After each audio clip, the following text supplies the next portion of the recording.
श्री विष्णु पुराण 11वां अध्याय यदुवंश का वर्णन और सहस्त्रजून का चरित्र। श्री परशुराम जी बोले, अब मैं ययाति के प्रथम पुत्र यदु के वंश का वर्णन करता हूँ, जिसमें कि मनुष्य, सिद्ध, गंधर्व, यक्ष, राक्षस, गृह, किम पुरुष, अप्सरा, सर्प, पक्षी, दैत्य, दानव, आदित्य, रुद्र,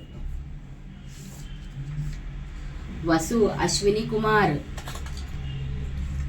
मरुद्गण, देवर्षि, मोमक्ष तथा धर्म, अर्थ, काम और मोक्ष के अभिलाषी पुरुषों द्वारा सर्वाध स्तुति किए जाने वाले अखिल लोक विश्राम अध्यात्महीन भगवान विष्णु ने अपने अपरिमित महत्वशाली अंश से अवतार लिया था।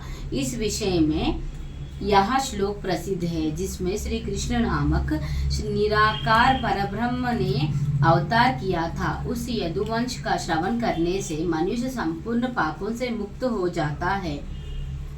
यदु के सहस्त्रजित, कोष्ठ, नल और नहुषे नामक 4 पुत्र हुए। सहस्त्रजित के शतजित और शतजित के हेहायु तथा वेणुहाया नामक 3 पुत्र हुए। हेहायु का पुत्र धर्म का धर्मनेत्रा का कुंती का सहजित तथा सहजिता का पुत्र महिष्यमान हुआ, जिसने महिष्मतिपुरी को बसाया। महिष्मनु के भद्रश्रेणिया के दुर्धमा के धन का तथा धन के कृतवीर्य, कृतिकीन, कृतधर्म और कृतज्ञ नामक 4 पुत्र हुए। कृतवीर्या के सहस्त्रालु भुजाओं वाले सप्तद्वीपाधिपति अर्जुन का जन्म हुआ।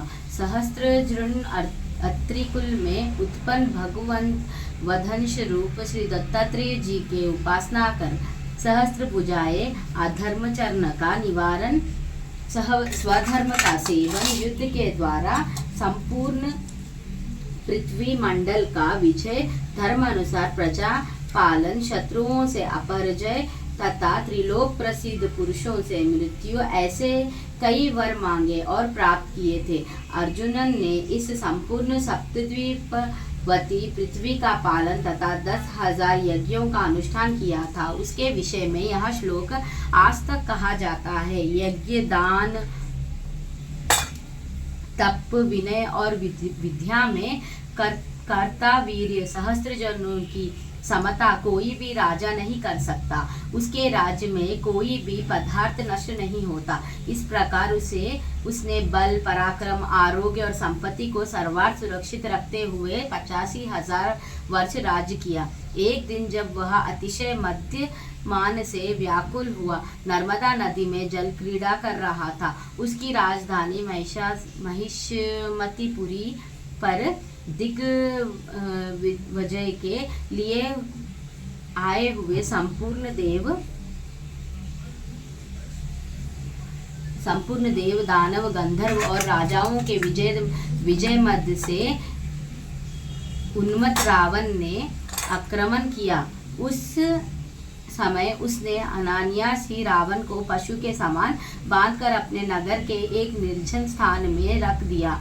इस सहस्त्रजन का 85,000 वर्ष व्यतीत होने पर भगवान नारायण के अश्वतार परशुराम जी ने वध किया था। इसके 100 पुत्रों में से शूर, शूरसेना, वृषसेना, मधु और जयाध्वजा ये 5 प्रधान थे।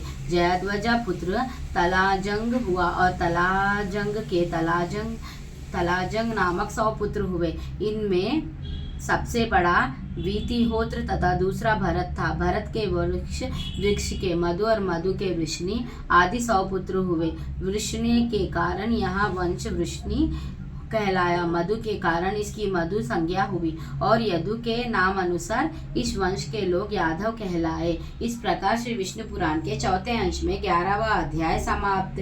श्री विष्णु भगवान की जय। लक्ष्मी नारायण की जय।